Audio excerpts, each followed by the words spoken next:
Hey guys, I am recording this from my backyard, sitting on my back stoop.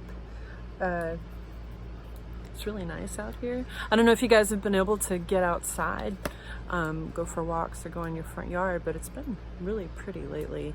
This is going to be kind of weird to talk without hearing you guys with your thoughts and your comments or laughing at me, but that's okay.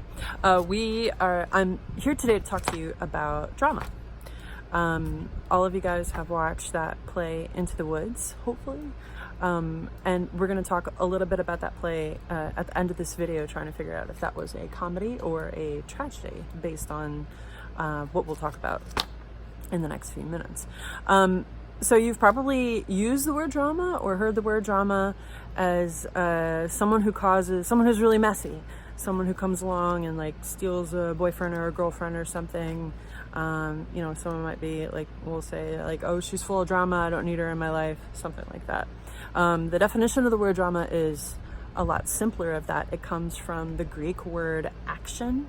Drama is just a play written for theater, for the stage, radio, or television. That's it. So it's basically just a play. Some of you guys might be in Mr. Mason's class, Mr. Mason's theater class, and you might already know some of this, which is good. You got a leg up on the rest of us. So it's really written for performance. That's the big difference between that and say like, a short story that we've read. If you think about the difference between the Hunger Games movies and the Hunger Game book, it's kind of like that. So the Hunger Games, it was originally a book, and then it was modified and written to be performed, to be acted out. I don't know if you guys have ever seen like a play script or a movie script. It's written with directions, but those directions aren't really that specific, other than like actor moves to stage right or stage left or something like that, to give a little bit of guidance, but it really is up to the director or the actor's interpretation.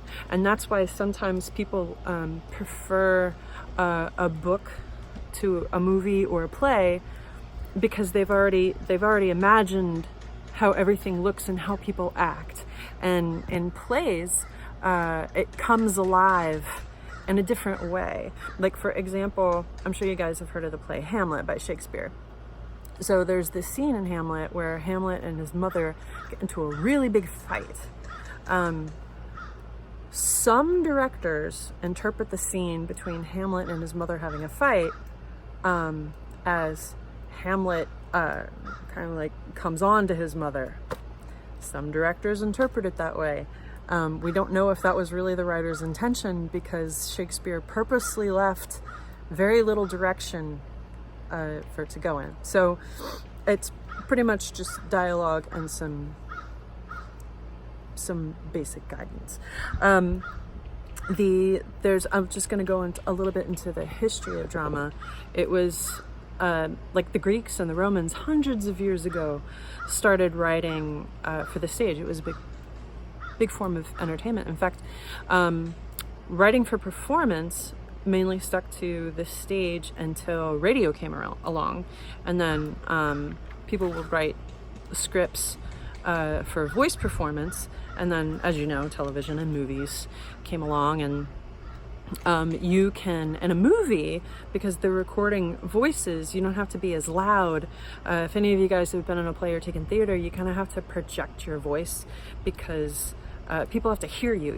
Your movements have to be exaggerated, because there's no little subtleties like there can be that you can get away with in television or movies.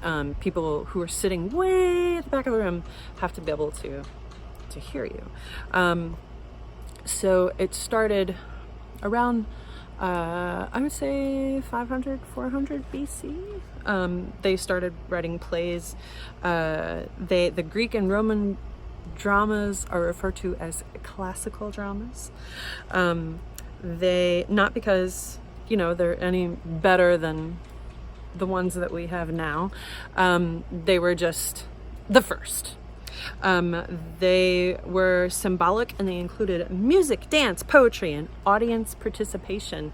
It was also a little bit different in that it had like a prologue, and that is someone gets up in front of the stage and gives like the background of what's going on and what's about to happen before the actors even come out and start performing on stage. I'm looking down just for a second. They had tragedies and comedies, which is where in Mardi Gras, you know, the masks that they have one mask frowning and one mask smiling. That's where that comes from, is from the tragedies and comedies.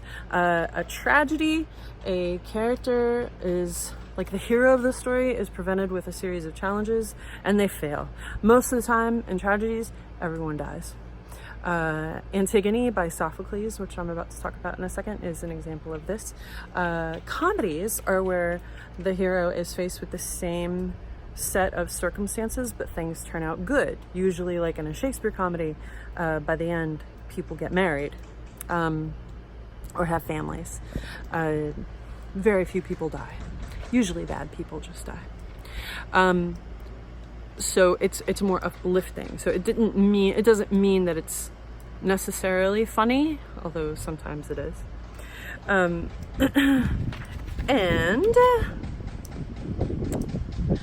they